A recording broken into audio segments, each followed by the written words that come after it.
أنا اسمي عبد الواحد عبد المحسن، أقيم في مدينة الرياض عاصمة المملكة العربية السعودية، وأعمل في القوات المسلحة السعودية ضابط صف وسكرتير خاص للواء الطيار الركن علي سعد آل مرعي.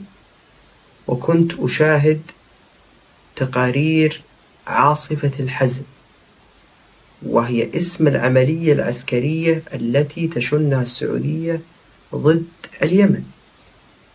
أود أن أعلن عبر هذا المقطع القصير عن ترك الإسلام أولا، لأن البراهين تشير بوضوح إلى أن الإسلام نظام فبركة صمم بطريقة تسهل على أي دكتاتور توظيفه لاستدامة سلطان طغيانه، كما يفعل النظام السعودي حاليا.